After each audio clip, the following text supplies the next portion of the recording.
স্বরাষ্ট্রমন্ত্রীর বক্তব্যে উঠে আসে কিভাবে আন্তর্জাতিক সহযোগিতার মাধ্যমে গ্রেপ্তারের কার্যক্রম পরিচালিত হয়েছে এবং পরবর্তী আইনি প্রক্রিয়া কিভাবে এগোতে পারে। বিষয়টি আইন শৃঙ্খলা, আন্তর্জাতিক সমন্বয় এবং বিচারিক প্রক্রিয়ার দৃষ্টিকোণ থেকে গুরুত্বপূর্ণ হিসেবে বিবেচিত হচ্ছে।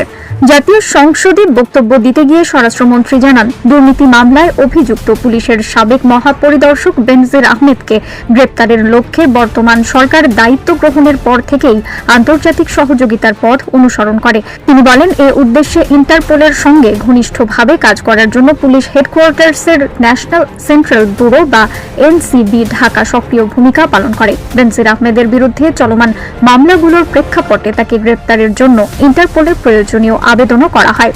স্বরাষ্ট্রমন্ত্রী তার বক্তব্যে আরও জানান, গত 11 এপ্রিল 2025 তারিখে এই বিষয়ে আনুষ্ঠানিক উদ্যোগ নেওয়া হয়েছিল। আবেদন পাঠানোর পর পুরো বিষয়টি নিয়মিত পর্যবেক্ষণ করা হয় এবং আন্তর্জাতিক পর্যায়ে প্রয়োজনীয় যোগাযোগ অব্যাহত রাখা হয়।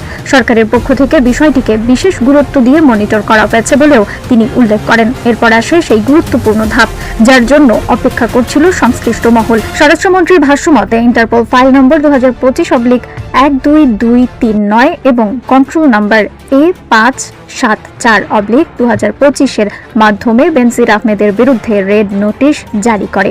আন্তর্জাতিক পুলিশ সহযোগিতা ব্যবস্থার এই রেড নোটিশ জারির পর বিষয়টি নতুন মাত্রা পায়, কারণ এই নোটিশের মাধ্যমে ইন্টারপোল সংযুক্ত আরব আমিরাতের স্বরাষ্ট্র মন্ত্রণালয়কে তাকে গ্রেপ্তারের অনুরোধ জানায়। সংসদে দেওয়া বক্তব্যে স্বরাষ্ট্রমন্ত্রী বলেন, তিনি মহান জাতীয় সংসদের মাধ্যমে সমগ্র জাতিকে অবহিত করতে চান যে গত 12 জুন 2026 তারিখে সংযুক্ত আরব আমিরাতের স্বরাষ্ট্র মন্ত্রণালয়ের অধীন ডাইরেক্টর জেনারেল অবসর, ফেডারেল ক্রিমিনাল পুলিশ এবং ন্যাশনাল সেন্ট্রাল ব্যুরো আবুধাবি থেকে পাঠানো একটি ইমেইলের মাধ্যমে বাংলাদেশ সরকারকে আনুষ্ঠানিকভাবে জানানো হয়েছে যে দুর্নীতি মামলায় অভিযুক্ত বেনজির আহমেদকে সংযুক্ত আরব আমিরাতের পুলিশ গ্রেপ্তার করেছে। একই সঙ্গে জানানো হয়েছে, গ্রেপ্তারের পর তিনি বর্তমানে সেখানে আটক অবস্থায় রয়েছেন। এই তথ্য প্রকাশের পর দেশ জুড়ে নতুন করে আলোচনা শুরু হয়, কারণ দীর্ঘদিন ধরে আলোচিত এই মামলার ক্ষেত্রে এটি একটি গুরুত্বপূর্ণ অগ্রগতি হিসেবে দেখা হচ্ছে। তবে এখানেই শেষ নয়, গ্রেপ্তারের পরবর্তী আইনি প্রক্রিয়া সম্পর্কেও সংসদকে বিস্তারিত অবহিত করেন স্বরাষ্ট্রমন্ত্রী। তিনি জানান, এনসিবি আবুধাবির পক্ষ থেকে বাংলাদেশকে জানানো হয়েছে যে সংযুক্ত আরব আমিরাতের ফেডারেল ল নম্বর 29/2006 অনুযায়ী গ্রেপ্তারের তারিখ থেকে 30 দিনের মধ্যে কূটনৈতিক চ্যানেলের মাধ্যমে আনুষ্ঠানিক প্রত্যর্পণ বা এক্সট্রাডিশন অনুরোধ পাঠাতে হবে, অর্থাৎ নির্ধারিত সময়সীমার মধ্যেই বাংলাদেশকে প্রয়োজনীয় আইনি ও কূটনৈতিক পদক্ষেপ সম্পন্ন করতে হবে। বক্তব্যে তিনি আরও উল্লেখ করেন যে বেনজির আহমেদের বিরুদ্ধে দণ্ডবিধির 420, 467, 468, 471 এবং 109 ধারার অধীনে মামলা বিচারাধীন রয়েছে। পাশাপাশি 1947 সালের দুর্নীতি প্রতিরোধ আইনের 5(2) ধারা সহ দুদকের সংশ্লিষ্ট আইন অনুযায়ী দায়ের করা মামলাও বিচারাধীন রয়েছে। এছাড়া বাংলাদেশ পাসপোর্ট অর্ডার 1973-এর 11 ধারার আওতায়ও তার বিরুদ্ধে মামলা চলমান রয়েছে। স্বরাষ্ট্রমন্ত্রী বলেন, পুরো প্রক্রিয়ায় এনসিবি ঢাকা গুরুত্বপূর্ণ দায়িত্ব পালন করেছে। ইন্টারপোল চ্যানেলের মাধ্যমে রেড নোটিশ প্রকাশ, আন্তর্জাতিক সমন্বয়, বিদেশি কর্তৃপক্ষের সঙ্গে নিয়মিত যোগাযোগ এবং গ্রেপ্তারের পরবর্তী ফলো আপ কার্যক্রম সম্পন্ন করার ক্ষেত্রে সংস্থাটি সক্রিয়ভাবে কাজ করেছে। আন্তর্জাতিক সহযোগিতার মাধ্যমে একটি জটিল প্রক্রিয়াকে এগিয়ে নেওয়ার ক্ষেত্রে এসব পদক্ষেপ অত্যন্ত গুরুত্বপূর্ণ ছিল বলে তিনি উল্লেখ করেন। তিনি আরও জানান, প্রত্যর্পণের জন্য প্রয়োজনীয় মামলা, গ্রেপ্তারি পরোয়ানা এবং তদন্ত সংক্রান্ত দলিলপত্র প্রস্তুতের কাজও সম্পন্ন করা হচ্ছে। একই সঙ্গে স্বরাষ্ট্র মন্ত্রণালয় প্রয়োজনীয় এক্সট্রাডিশন প্রপোজাল প্রস্তুত ও অনুমোদনের কার্যক্রম পরিচালনা করছে। এরপর পররাষ্ট্র মন্ত্রণালয়ের মাধ্যমে সংযুক্ত আরব আমিরাতের সংশ্লিষ্ট কর্তৃপক্ষের কাছে কূটনৈতিক চ্যানেলে আনুষ্ঠানিক এক্সট্রাডিশন রিকোয়েস্ট পাঠানো হবে।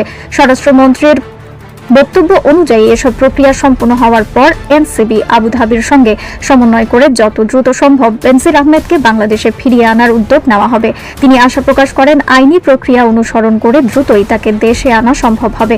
বক্তব্যের শেষাংশে স্বরাষ্ট্রমন্ত্রী এই ঘটনাকে বাংলাদেশ পুলিশের জন্য একটি গুরুত্বপূর্ণ এবং স্মরণীয় সাফল্য হিসেবে উল্লেখ করেন। তিনি বলেন, দীর্ঘদিন ধরে দেশের জনগণ আইনের শাসন এবং ন্যায় বিচার প্রতিষ্ঠার যে প্রত্যাশা করে আসছে, এই পদক্ষেপ সেই প্রত্যাশা পূরণের পথে পথে একটি তাৎপর্যপূর্ণ অগ্রগতি হিসেবে বিবেচিত হতে পারে। তার মতে আইন প্রয়োগকারী সংস্থাগুলোর পেশাদারিত্ব, দক্ষতা এবং আন্তরিক প্রচেষ্টার ফলেই এমন একটি গুরুত্বপূর্ণ অগ্রগতি সম্ভব হয়েছে। স্বরাষ্ট্রমন্ত্রী আরো বলেন, রাষ্ট্রের অন্যতম প্রধান দায়িত্ব হল আইনের শাসন নিশ্চিত করা এবং অপরাধের বিরুদ্ধে নিরপেক্ষ অবস্থান বজায় রাখা। কোনো ব্যক্তি তার সামাজিক অবস্থান, রাজনৈতিক পরিচয়, অর্থনৈতিক সামর্থ্য বা ব্যক্তিগত প্রভাবের কারণে আইনের আওতার বাইরে থাকতে পারেন না। তিনি জোর দিয়ে বলেন, একটি গণতান্ত্রিক ও আধুনিক রাষ্ট্রে আইনের সমান প্রয়োগই ন্যায় বিচারের মূল ভিত্তি। সেই নীতির প্রতিফলন ঘটাতেই সরকার এই সংশ্লিষ্ট সংস্থাগুলো কাজ করে যাচ্ছে। তার ভাষ্যমতে এই পুরো প্রক্রিয়া দেশের বিচার ব্যবস্থা এবং আইন প্রয়োগকারী প্রতিষ্ঠানগুলোর প্রতি জনগণের আস্থা আরও সুদৃঢ় করতে সহায়ক হবে। অতীতে যেসব ঘটনাকে কেন্দ্র করে বিচারহীনতার সংস্কৃতি নিয়ে প্রশ্ন উঠেছিল, সেগুলোর পুনরাবৃত্তি রোধে এটি একটি ইতিবাচক বার্তা বহন করবে বলেও তিনি আশা প্রকাশ করেন।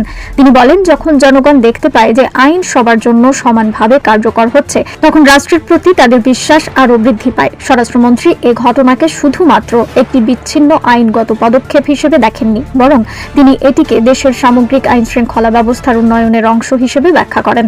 তার মতে অপরাধ দমন, জবাবদিহিতা নিশ্চিতকরণ এবং আইনের যথাযথ প্রয়োগের মাধ্যমে একটি শক্তিশালী ও ন্যায়ভিত্তিক রাষ্ট্র গঠন সম্ভব। এই ধরনের পদক্ষেপ ভবিষ্যতের জন্য একটি দৃষ্টান্ত স্থাপন করবে, যা আইন প্রয়োগকারী সংস্থাগুলোর কার্যক্রমকে আরও কার্যকর ও বিশ্বাসযোগ্য করে তুলতে সহায়তা করবে। তিনি আরও উল্লেখ করেন যে আন্তর্জাতিক সহযোগিতা, আধুনিক তদন্ত পদ্ধতি এবং বিভিন্ন সংস্থার সমন্বিত প্রচেষ্টা বর্তমানে অপরাধ দমনে নতুন সম্ভাবনার দ্বার খুলে দিয়েছে। ফলে সীমান্তের ভেতরে বা বাইরে অবস্থান করলেও আইনের হাত থেকে কেউ সহজে রেহাই পাবে না, এমন বার্তাই এই ঘটনার মাধ্যমে স্পষ্টভাবে প্রতিফলিত হয়েছে বলে তিনি মন্তব্য করেন। বক্তব্যের শেষ পর্যায়ে স্বরাষ্ট্রমন্ত্রী মাননীয় স্পিকারের প্রতি কৃতজ্ঞতা প্রকাশ করেন এবং জাতীয় সংসদে বিষয়টি তুলে ধরার সুযোগ দেওয়ার জন্য ধন্যবাদ জানান। একই সঙ্গে তিনি সংসদ সদস্যদের উদ্দেশ্যে বলেন, দেশের আইন শৃঙ্খলা পরিস্থিতি উন্নয়ন এবং আইনের শাসন প্রতিষ্ঠার লক্ষ্যে সরকার তার অঙ্গীকার বাস্তবায়নে দৃঢ় প্রতিজ্ঞ রয়েছে।